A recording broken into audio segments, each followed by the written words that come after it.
Ikusentzule adiskideok. Azkoitietik agurtzen zaituztegu gaur bigarrenez. Atzokoan, Azkoitiari buruzko zenbait datu interesgarri eta xehetasun eman ondoren, gaurkoan herri honen historia zaharrarekin lotuta dauden etxerik printzipalenen aurkezpena egin nahi dizuegu. Zaharrenetik hasita, Balda dorretxea aipatuko dugu lehenengo. Gipuzkoako dorretxerik zaharrena dela esan ohi da. 12–13 mendekoa izan daiteke. Nolanahi ere, herri honek Azkoitia izena hartu baino lehenagokoa. Erdiaroko egitura duela ikusten da. Hasieran arriskua izango zen dorretxe osoa, baina Ganboatar eta Oinaztar ahaide nagusien arteko borrokak zirela eta Enrike Laugarrena erregeak goipartea desegitea agindu ondoren, geroztik adreilu gorriz berreraikia dago. Etxe honetan jaio zen Loiolako San Inazioren ama. Elizako sarrera nagusiaren aurrean, Iriakez jauregia aurkitzen da. Erdiaroaz geroztiko historia gordetzen duena hau ere bere hormetan. Espainiako erreginen zerbitzuan aritu izandako gizon ospetsuak eman ditu Iriakez leinuak. Etxe honen berezitasunen artean, etxe aurre edo fatxadaren kolore beltza da atentzioa erakartzen duena. Azpimarratzekoa da etxe honen alboan aurkitzen den herriko iturria ere. Intzausti jauregia da beste etxe aipagarria, 17. mendekoa, estiloz barroko garbia, naiz eta garai desberdinetan eranskinak eta berreraikuntzak egin izan zaizkion.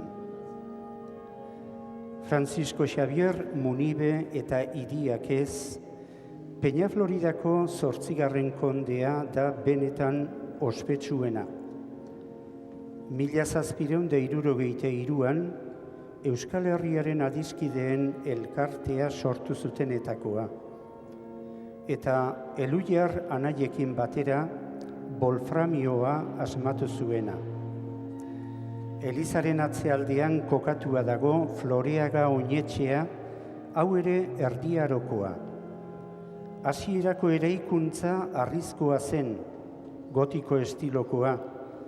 Gaur oraindik ere puntu batzuetan ikus daitekeen bezala. Baina hau ere Enrike Laugarrenaren aginduz desegine izan zen, eta gero adreilu gorriz berreraikia. Etxearen beste zenbait zati mudéjar estiluan eginak daude. Izasaga jauregia ere aipagarria dugu, 16. mendean eraikia izanik ere, gotiko estilo garbi-garbian egina dago. Nabarmenak dira ikuspegi honetatik hormetako sarrera arkudunak eta leiho konopialak. Ez daukagu Azkoitiako arte ondarea puntuz puntu aurkezterik, are gutxiago Azkoitiako seme eta alaba ospetsuen aipamena egiterik. Baina ezin dugu aurkezpen hau bukatutzat eman ere, udaletxearen aipamena egin gabe. Errenazimendu estiloko eraikuntza dugu gaurko udaletxe hau. 18. mendean egina, aurrean herriko plaza duela eta atarian 5 arku eta balkoi luze dotorea bere armarriarekin. Azkoitiko herriari dagozkion berririk aipagarrienak azaldurik, honetan utziko dugu gaurko aurkezpena. Genaro Lekuona parrokia honetako apaiz arduraduna izango dugu batzarburu. Ignacio Ramirez eta Joaquin Larrañaga apaiz laguntzaileak berekin dituela. Herriaren kantuari lagunduz, parrokia abesbatza, iraurgi abesbatza, arituko da Ainhoa Arrietaren zuzendaritzapean. Organoan berriz, Telesforo Garmendia eta Miguel Mari Azpiazu arituko dira.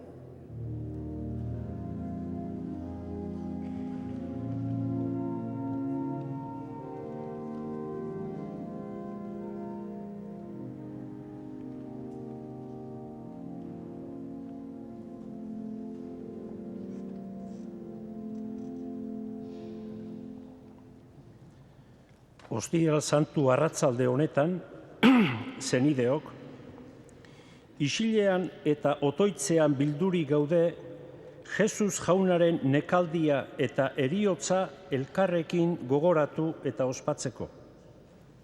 Fedez, eskerronez, maitasunez beterik begiratuko diogu Jesus guru txiltzatuari, gure alde bere burua eman eta bere odola isuri zuen salbatzaileari.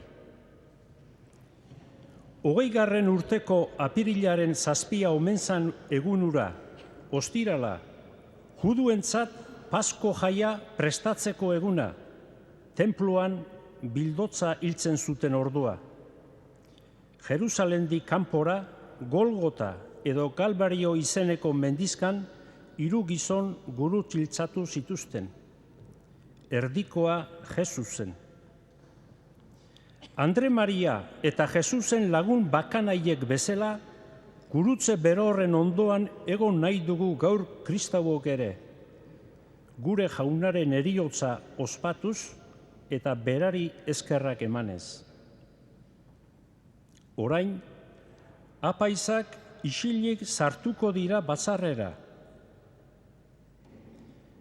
Beraiek belaunikatzean, belaunikatu egingo gara denok, eta isilean otoitz egingo dugu. Jainkoari eskerrak emanaz eta Kristoren heriotzaren misterioan sartzeko grazia eskatuz.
egin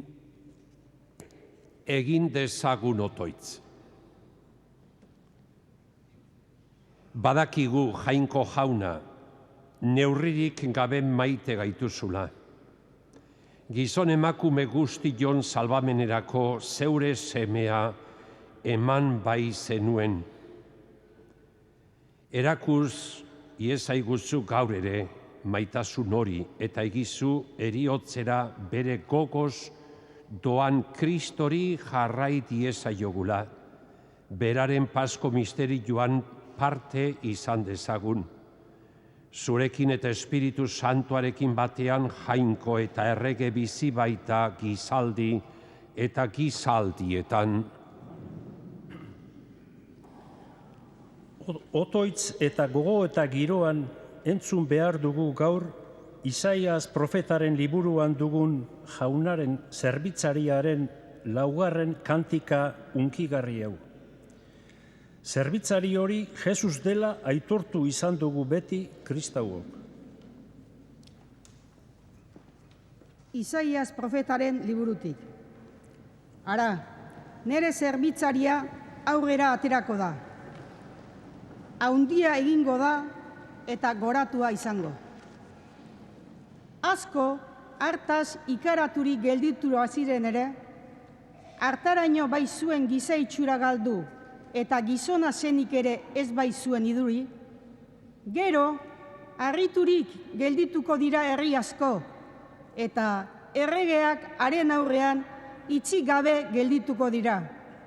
Egundaino esan ezena ikustean, eta entzun ezena begiratzean.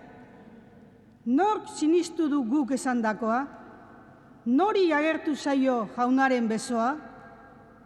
Kimua bezala hasi zen haren aurrean, zuztarra lur lehorrean bezala.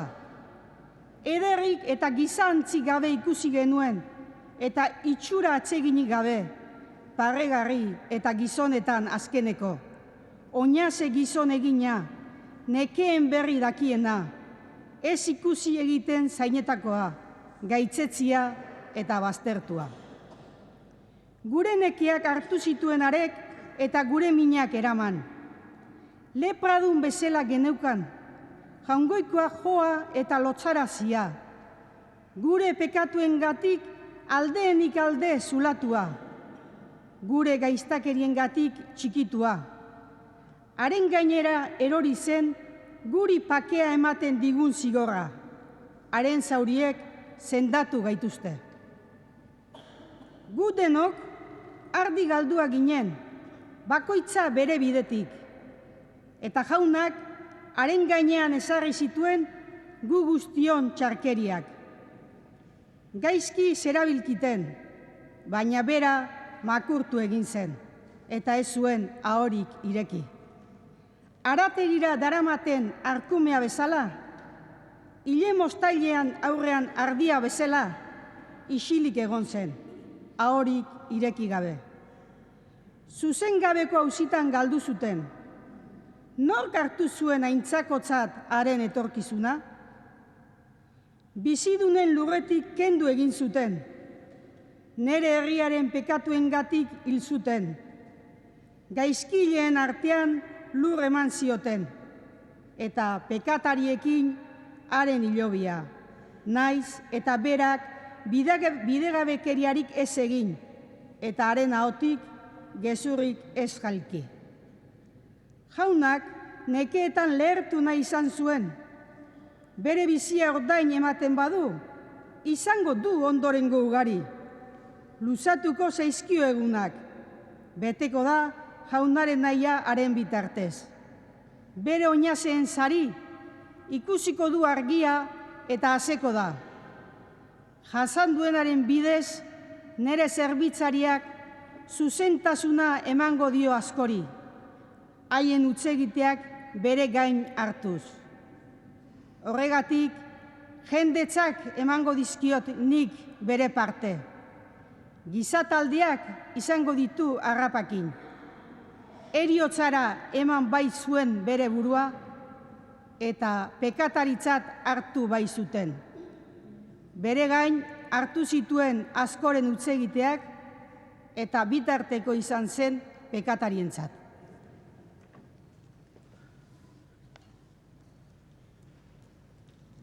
Jesuse berak gurutzean, azken arnaza ematean, errezatu zuen salmoa, 20. errezatuko dugu orain.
Aitaren nahia betetzeko eta gizon emakumei laguntzeko bere burua heriotzaraino eramanez da Jesus apaiz nagusi bakarra. Bere bizitzan barna egin zuena gurutzean burutu zuen Jesusek. Ebertarrai egindako epistolatik. Senideok, Jesus, jangoikoren semea, dugu zeruetan sartu zen apaiz nagusia hundia. Eutsi dezaiogun beraz, sinismen aitormenari. Gure apaiz nagusia ez baita gure auleriaz errukitu ez daiteke norbait.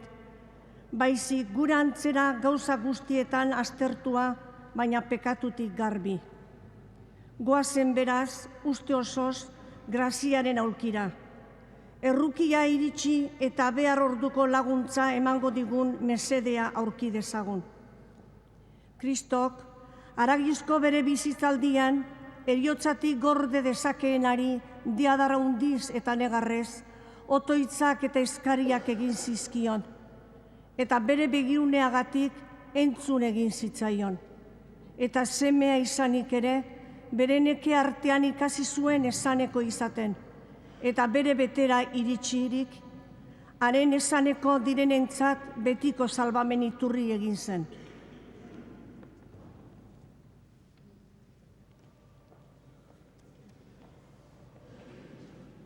Ostiral santu honetako ospakuntzan, Jesusen nekaldi eta heriotzaren ebanjelioa entzutea dugu egintzarik garrantzitsuena. Etzun dezagun barne ikaraz, deno jarrita egon gaitezen. Gurutze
Jesukristo gure jaunaren nekaldia San Juanen liburutik.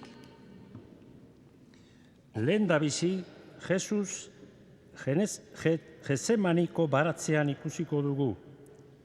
Evangelariak argi adieraziko digu Jesusek bere erabakiz eta askatasunez ematen duela bere burua heriotzaraino.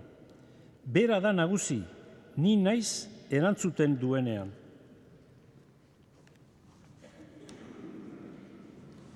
Aldi hartan, Jesus Zedrongo errekaz beste aldera atera zen bere ikasleekin. Bazenan baratze bat, eta antxe sartu ziren bera eta bere ikasleak. Judas saltzaileak ere bazekien leku hura, maiz joaten baizen ara Jesus bere ikasleekin. Judas orduan, apaiz nagusien eta farisearren morroi talde bat eta zaintzaile batzuk harturik han sartu zen, argiontzi, zuzi eta armekin. Jesusek ondo baizekien ze zetorkion gainera, bidera aterata honela esan zien. Noren bila zatozte.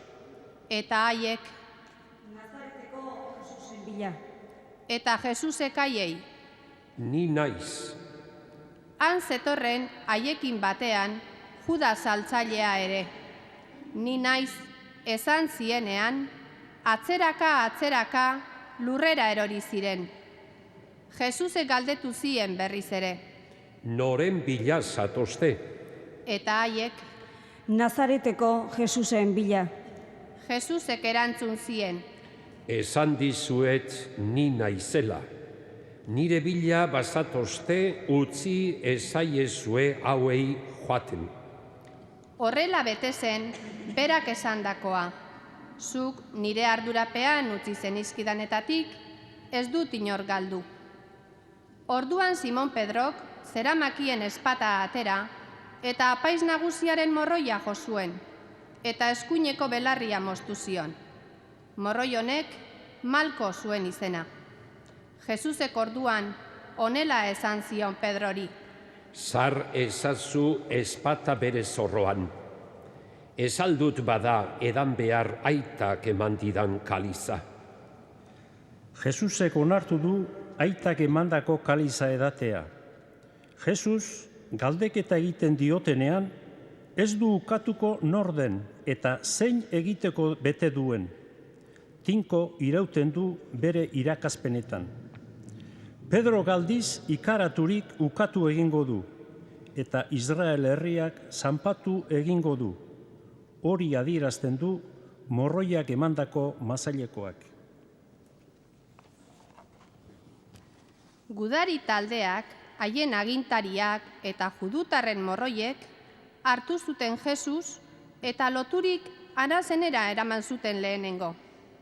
Anaz hori Kaifasen aitagi arreba baizen, eta Kaifas bera urte hartako apaiz nagusia. Eta Kaifasen gainera judutarrei harako konseju hura eman ziena, hobeda gizon bakarra hiltzea herriarengatik.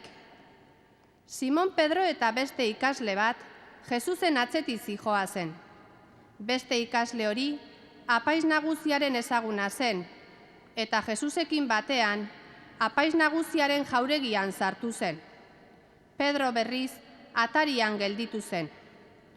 Atera zen beste ikasle hori, apaiz nagusiaren ezaguna alegia, neskame atezaiari hitz egin zion, eta Pedro barrura sarrerazi zuen. Neskame atezaiak orduan esan zion Pedrori, Zu ere ez ote zera gero gizon horren ikasle? eta Pedrok, Ni ez. morroiak eta zerbitzariak sua piztu eta berotzen zeuden, osbaizen. Pedro ere antxe zegoen besteekin batean zutik berotzen. Apaiz nagusiak bere ikasleen eta bere irakutzien galdera egin zion Jesusi, eta Jesusek erantzun, Nik mundu guztiaren aurrean hitz egin dut. Sinagogan eta jauretxean judutar guztiak biltzen diren lekuan, erakutsi dut nik beti. Eta iskutuka ez dut ezer esan. Zergatik galdetzen didazu niri? Galde esaiezu nire entzulei, zer esan diedan. Berek dakite nik esandakoa. Hori esan bezain laizter, han zegoen morroi batek masaileko bat eman zion esanez. Horrela, erantzun behar aldiozu apaiz nagusiari.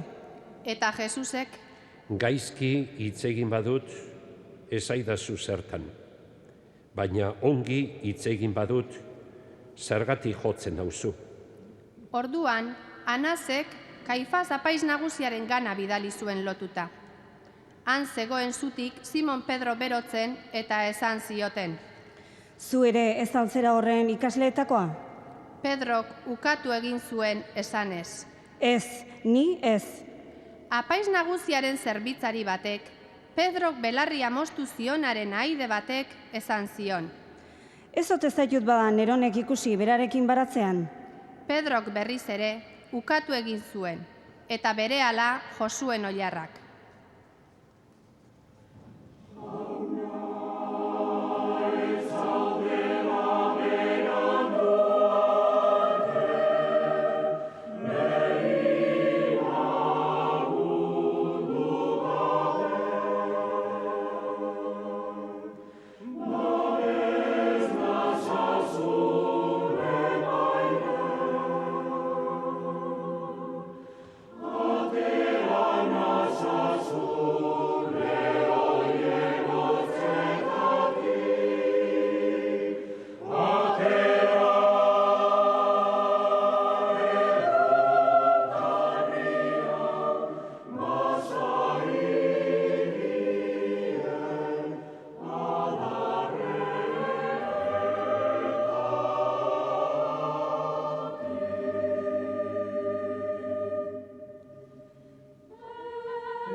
Ostiral goizean, Basko jaia prestatzeko eguna hastean, erromatar gobernarien aurrera daramate Jesus. Auziperatua, zigorkatua, jendea garbuiatua izan arren, Jesus egiazko errege da. 12 aldiz aipatuko du evangelariak errege hitza. Jainkoaren asmoaren testigantza, hau da, egiaren testigantza eginez da Jesus errege.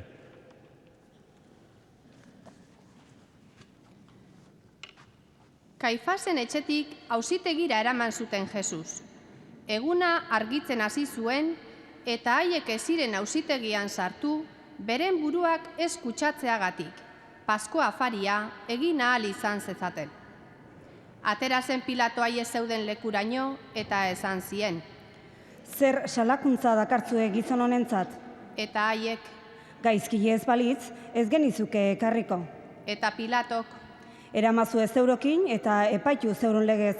judutarrek orduan. Guk ez dugu ordea inor hiltzeko eskubiderik.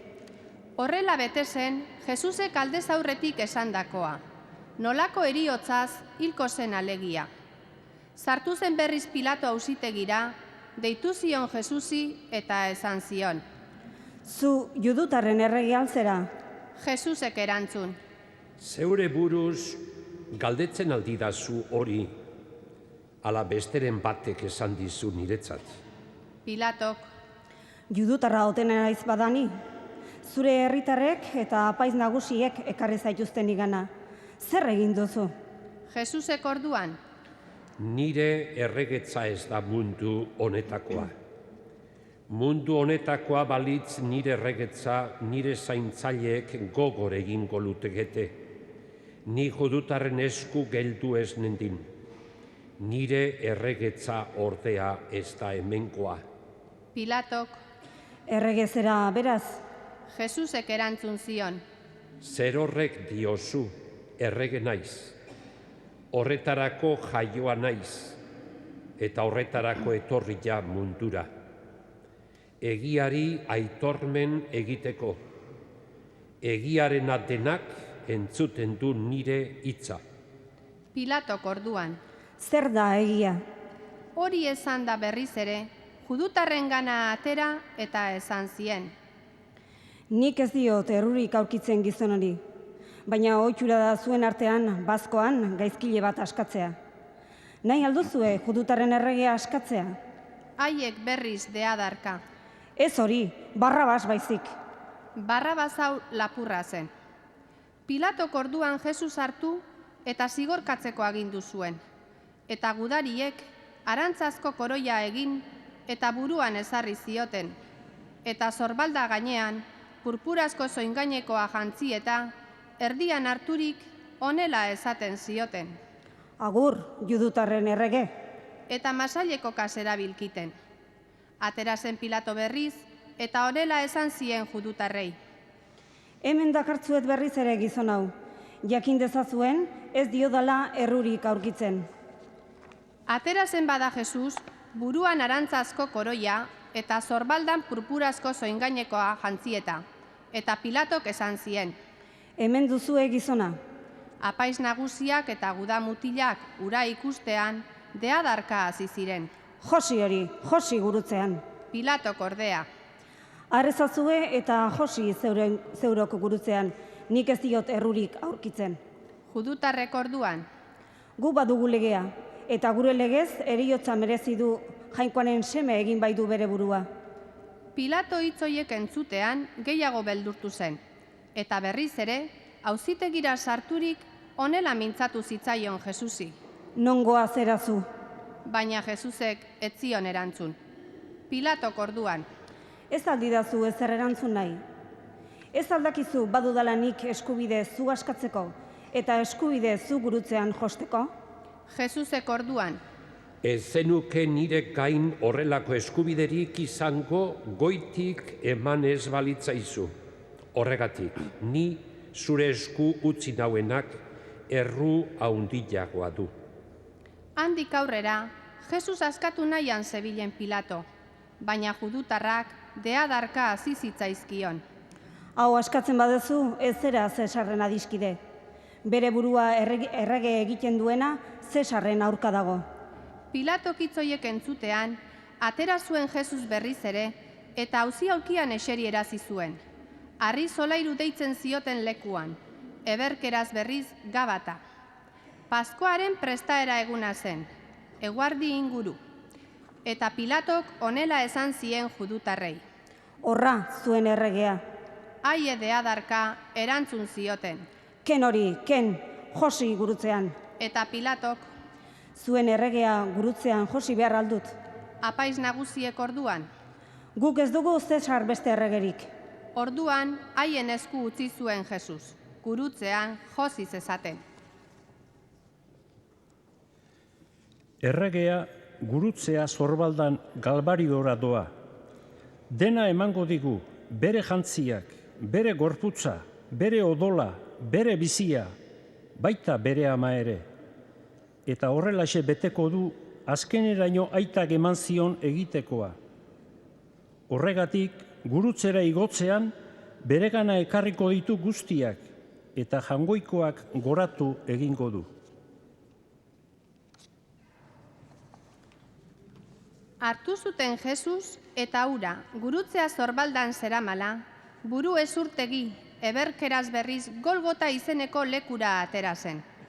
Han josi zuten gurutzean, eta harekin batean beste bi, bata alde batetik eta bestea bestetik, eta erdian Jesus. Gurutze buruan idazkun bat ipintzeko agindu zuen Pilatok. Honela zioen idazkiak: Jesus Nazaretarra, judutarren erregea. Judutar askok irakurri zuen idazkuna. Hiritik hurbil baizegoen Jesus gurutzean jositako lekua. Eta idazkuna 3 hizkuntzatan idatzi baizuten: eberkeraz, latinez eta grekoz. Judutarren apaiz nagusiek orduan honela esan zioten Pilatori: Ez ipini judutarren erregea, baizik honek esan du judutarren erregea naiz. Baina Pilatok: Idatzi dut eta idatzirik dago. Gudariek Jesus gurutzean josi zutenean, haren jantziak hartu eta 4 zati egin zituzten. Gudari bakoitzarentzat zati bana. Soinekoa berriz utzi egin zuten. Joskurari gabea zen soinekoa, goiti behera erabat eioa, eta elkarri esan zioten: Ez dezagun zatitu, baizik txotx egin dezagun zeini zer ateratzen zaien. Horrela bete zen liburu santuak dioena: nire jantziak beretzat banatu zituzten, eta nire soinekoa txotx egin zuten. Hori egin zuten gudariek. Jesusen gurutzearen oinean zeuden bere ama, amaren aizpa, Kleofasen Maria, eta Maria Magdalena. Jesusek bere ama ikustean, eta han bertan berak hain maite zuen ikaslea, honela esan zion amari: Andrea, horra hor zure semea, Eta gero ikasleari: horra hor zure ama. Eta ordu eskero ikasleak bere etxean eduki zuen Maria. Gero Jesusek dena betezela ezaguturik, liburu santua betezedin honela esan zuen: Egarri naiz. Bazenan ospinez betetako pitxar bat, eta ospinetan bustitako belaki bat, kainabera muturrean loturik, ezpainetara eman zioten. Ospina hartu ondoren, honela esan zuen Jesusek: Bete da dena. Eta burua makurturik, azken arnaza eman zuen.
Judutarrek orduan, prestaera eguna zelako, gorputzak larun batez gurutzean geldie zitezen, larun batura egun handia baizen, berna ezurrak hausi eta gorputzak handik kentzeko eskatu zioten Pilatori. Etorri ziren gudariak, eta Jesusekin batean gurutzean jositako lehenengoari eta besteari berna ezurrak hausi zizkieten. Jesusen gana iritsi zirenean ordea, hila zegoela ikusirik ez zioten berna ezurrik hausi, baizik eta gudari batek lantza zaietza zulatu zion, eta berehala odola eta ura atera ziren. Ikusi zuena berak aitortzen du hori, eta egiazkoa da haren aitormena. Bera badaki egia dioela, zuek ere siniz dezazuen. Guzti hori Liburu Santuak dioena bete zedin gertatu zen. Ez diote ezurrik hausiko, beste leku batean hau dio, ikusiko dute zulatu zutena. Gero Arimateako Josek, bera ere Jesusen ikaslea baizen, naiz eskutuka judutarren beldurrez, Jesusen gorputza eramaten usteko eskatu zion Pilatori. Pilatok eman zion baimena. Harek orduan, joan eta eraman egin zuen Jesusen gorputza. Etorri zen Nikodemo ere, lehenengo aldiz Jesus ikustera gauez joan zena, mirraz eta aloesko nahazte batetik 100 libra zekarrela. Hartu zuten beraz, Jesusen gorputza, eta usai gozoz gantzuturik, dena oihaletan lotu zuten judutarren ehortzi ohitura den bezala. Jesus gurutzean jositako lekuan, bazen baratze bat, eta baratzean ordura arte inor ehortzi gabeko hilobi berri bat. Eta judutarrentzat prestaera eguna zelako, eta hilobia hurbil zegoelako, han bertan ipini zuten Jesus.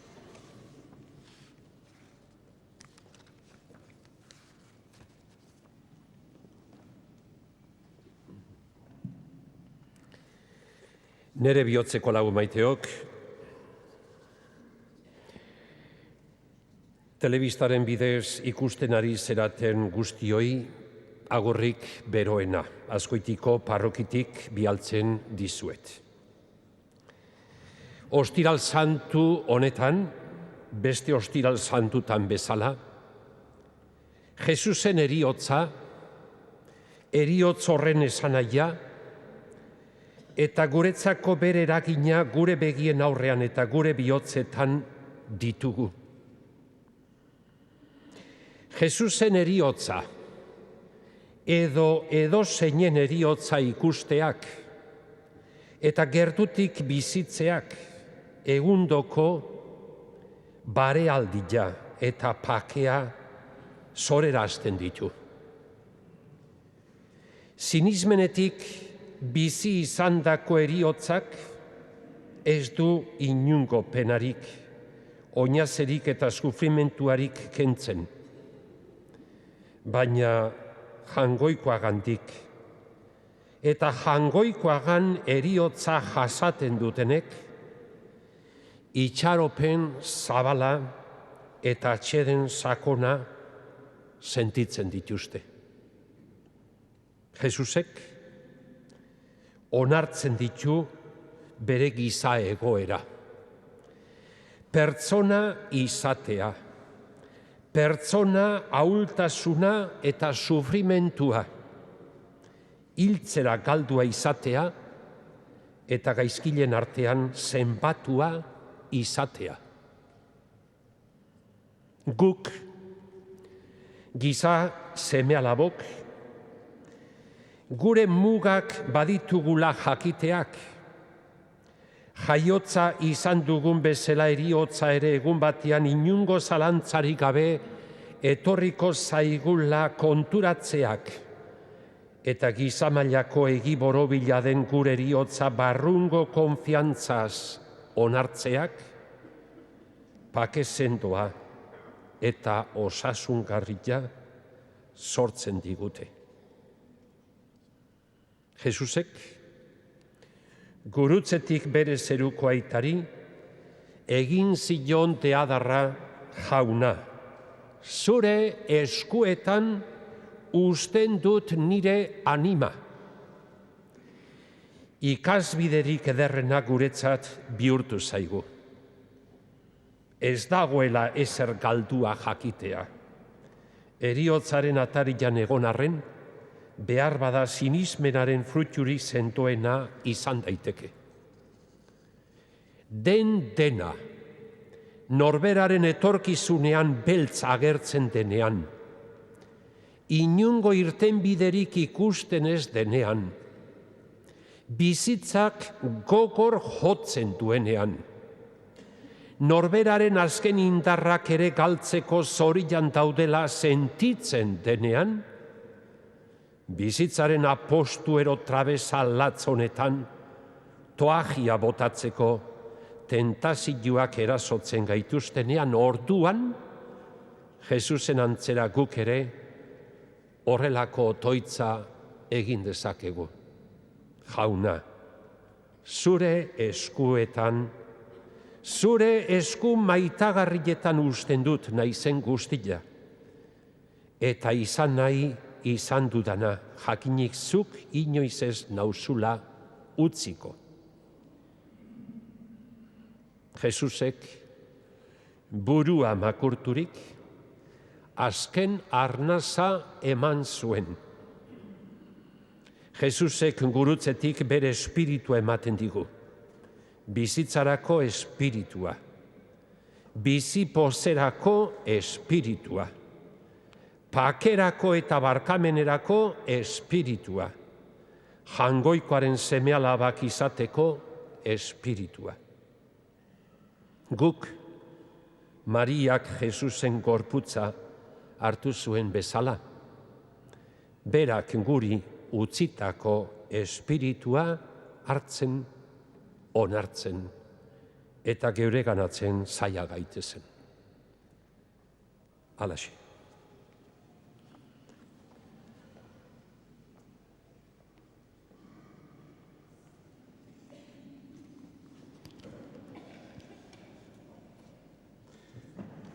Bataioan Jesus hil eta pistuarekin bat egin genuen ez gero, kristau guztiok apaiz gara. Jauna bera guk ere geure burua jangoikoaren asmoa betetzeko eta elkar zerbitzatzeko ematekotan. Jesusekin apaiz garenon eginkizunetako bat bete behar dugu orain. Denen alde otoitzegin, jainkoak Jesus gurutzatuaren bidez eskaintzen digun salbamena denengana heldedin. Oremos, hermanos, por la Iglesia Santa Egin de Dios, dezagun otoitz, jainkoaren Eliza Santuaren alde. Gure jaun eta jainkoak pakea, batasuna eta laguntza eman dezaizkiola mundu zabalean. Para gloria de Dios Padre Todopoderoso. Jainko algustidun betierekoa. Kristorengan herrialde guztiei agertu dilezu zure haunditasuna. Zaindu ezazu zure errukilaren lana. Mundu guztian zabaldurik dagoen zure elizak, sinismenean sendo iraun eta zure izena aitor dezan. Jesukristo gure jaunaren bitartez. Oremos también por nuestro santo Padre. Egin dezagun otoitz, Juan Paulo gure aita santuaren alde. Jainkoak sendo gorde dezala, Eliza Santuaren onerako. Como guía del pueblo santo de Dios. Jainko algustidun betierekoa. Zuk darabiltzkitzu diren guztiak onartu gure otoitzak eta maitasunez gorde ezazu aita santua. Zu zuzentzen duzun kristau herriak hartzai honen ardurapean aurrera egin dezan bere sinismenean. Jesukristo gure jaunaren bitartez. Oremos también por Egin dezagun otoitz, Juan Mari gure gotzaiaren alde. Beste gotzai, apaiz, diakono, eliz zerbitzari eta fededun guztien alde. Jainko algustidun betierekoa, zure espirituaz santu egiten duzu eta erabiltzen Elizaren gorputz osoa. Entzun Eliz zerbitzari guztien alde egiten dizkitzugun otoitzak. Zure grazilari esker bakoitza bere eginkizun berezian, zure zerbitzari zintzo izan dedin. Jesukristo gure jaunaren bitartez. Amen. Oremos también por los Egin dezagun otoitz kristau gaien alde. Jainko gure jaunak bere errukiaren ateak zabalde zaizkiela. Bataio uren bidez pekatu guztien barkamena harturik, Jesukristo gure jaunaren gorputzeko izan daitezen. Jainko algustidun betierekoa, seme alaba berri zugaritzen duzu beti zure Eliza. Sendo ezazu kristau gaien sinismena eta jakinduria. Bataio iturrian berriro jaiotza zure semetzakoen artean zar daitezen. Jesukristo gure jaunaren bitartez. Oremos también por todos aquellos hermanos Egin dezagun otoitz Kristorengan sinisten duten senide guztien alde. Egiari jarrai dezaiotela beren bizitzan, eta jainkoak Eliz bakarrean bildu eta zaindu ditzala. Jainko algustidun betierekoa, zure seme alaba sakabanatuak bildu egiten dituzu, eta bildutakoak zaindu, begira bihotzonez zure semearen hartaldeko ardiei, bataio berak santu egin dituenak egiazko sinismenak eta maitasunaren lokarriak bat egin ditzan zure Eliza bakarrean. Jesukristo gure jaunaren bitartez. Oremos también por Egin dezagun otoitz judutarren alde. Aurrera egin dezatela beti jainkoarenganako maitasunean eta arekiko elkargoa zintzo gordetzean. Jainko algustidun betierekoa Abranietaren ondorengoei eman zen nizkien zure agintzariak. Entzun errukiz zure Elizaren eskariak. Beinola zure herri aukeratua izan zena erospen osora iritsi dedin. Jesukristo gure jaunaren bitartez. Amen. Oremos por los que Egin dezagun otoitz Kristorengan sinesten ez dutenen alde. Espiritu Santuaren argiaz salbamen bidean zar daitezela. Jainko algustidun betierekoa, emaiezu Kristorengan sinisten ez dutenei, zure aurrean bihotz leialez eta zintzo biziz, egia osoa ezagutzera iristea. Guri berriz, emaiguzu elkar hobeto maitatzea, eta zu sakonago ezagutzen ahalegintzea, zure maitasunaren aitorle hobeak izan gaitezen munduan. Jesukristo gure jaunaren bitartez. oremos por Egin los dezagun otoitz jainkoarengan sinesten ez dutenen alde.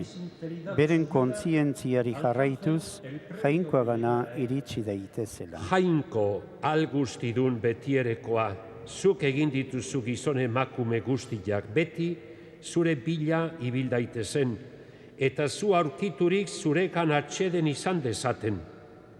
Egizu mundu honetako neke eta estualdietan, denek ikus ditzatela zure bihotz onaren ezaugarriak, eta zure sinistedunen testigantza horrela pozik aitor dezaten zu zerala egiazko jainko bakarra eta gizon emakume guztien aita.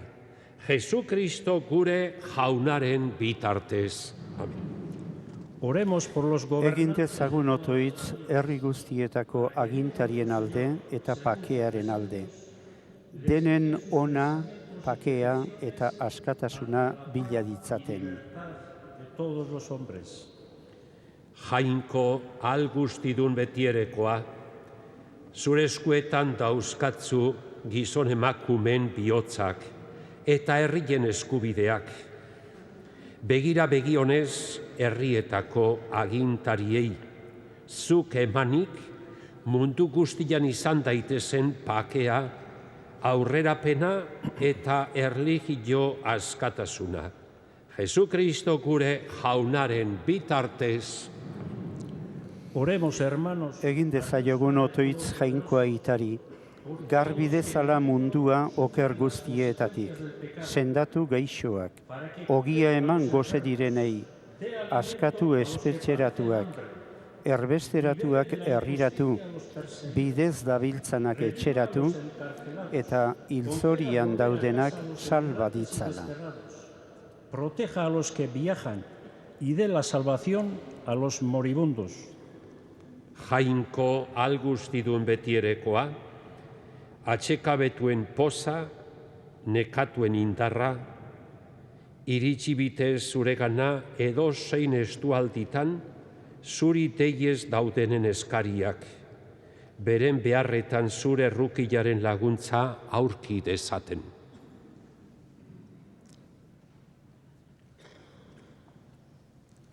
Orain, Jesusen gurutzea, Jesus bere gurutz hiltzatua gurtu eta adoratu egingo dugu. Horretarago, gure aurrean estalita dagoen gurutzea, libratuko du apaisak oiala kenduz. Apaizaren deiari honela erantzungo diogu abestuz, zatozte gurtu dezagun. Eta ondoren une batez belaunikatu egingo gera gurutzea gurtzeko. Gero gurutzeari muin ematera hurbiltuko gara, baina denok ez dugu hori egingo. Elizan asko gaudelako, aurreko jartokikoak, bai alde batekoak, bai bestekoak aurreratuko dira bakarrik. Bitartean, beste guztiok isilik eta bihotz zabalez gurtu dezagun Jesus gure jauna eta eska dezaiogun guk ere geure gurutzeak hartzen eta onartzen jakin dezagun. Gure eta denon salbamena gurutzetik bai datorkigu.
Atzo jaunaren afarian zagaratutako ogia, Kristo gurutzean eman duen gorputza jango dugu orain. Horrela, berarekin elkartzen gara, berarekin pekaturako hil eta berarengandik datorkigun bizi berria hartzeko. Hitz batean, Kristoren bazkoan parte hartzeko.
Salbatzaileak agindu eta erakutziari jarraituz, pozaren pozez kanta dezagun.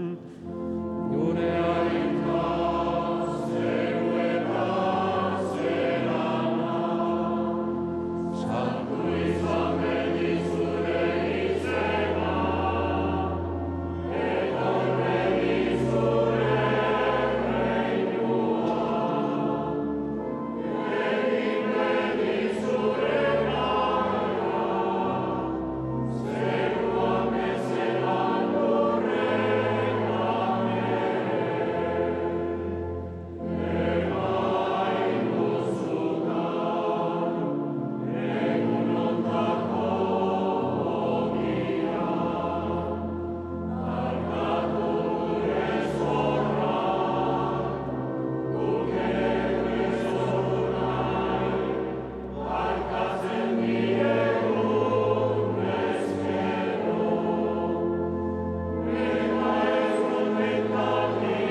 Atera gaitzatzu jauna gaitz guztietatik, emaiguzu pakea gure egunotan.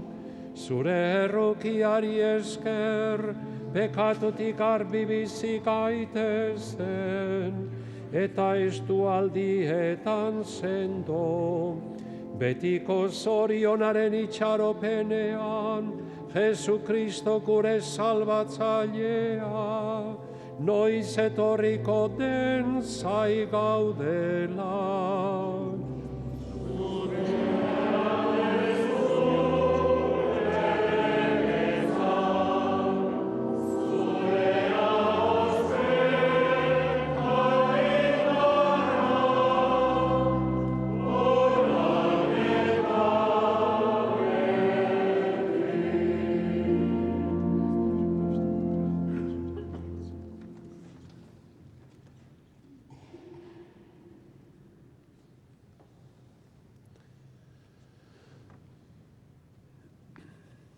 Ona hemen jangoikoaren bildotza, ona munduko pekatua kentzen duena, zoriontsuak onemaiera deituak, jauna, ez naiz inor zunere etxean sartzeko, zazzuitz bat eta sendatuko nahi. Kristoren gorputza zain.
egin dezagun otoitz. Jainko algustidun betierekoa, zure seme Jesu Kristo eriotzaz eta pistueraz berritu gaituzu. Zaindu ezazu gugan zure errukilaren lana.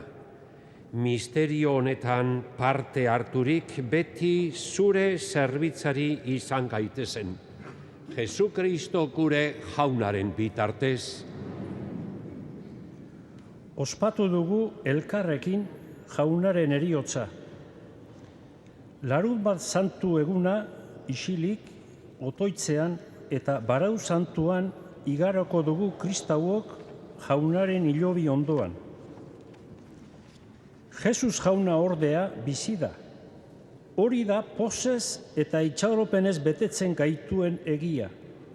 Horregatik, beste ezer baino handikiruago ospatuko dugu bihar iluntzean 9:00 jaunaren pistuera.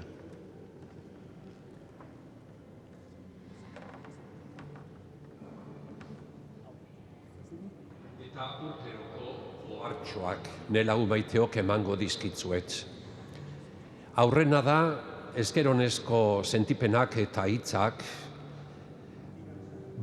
gure azkoitiko prozesioan eta elizako ospakizunak aurre ateatzeko eta nahi degun eta eskatzen deben bezala, hainbeste eta hainbeste jente parte hartzen duten guztioi. Benetan, zuen laguntzari gabe ez genuke, inorez luke ez ere egingo. Hau da, hainbeste pertsonen lana sartuta eta iskututa dagoenaren fruitua. Eta gaur iluntzeko 9:30 dakizuenez, hilobirako prozesizue ero ibildeuna daukagula. Erdiko kalekuak eta goiko kalekuak, balkoiko eta lehioko farolak pistea komenigarria beti izaten da eta gaurko egun. Orain ondoren, gaur egun albistegia izango duzue. Eta segidan, ostiral santuko azkoitiko prozesioa eskainiko dizuegu.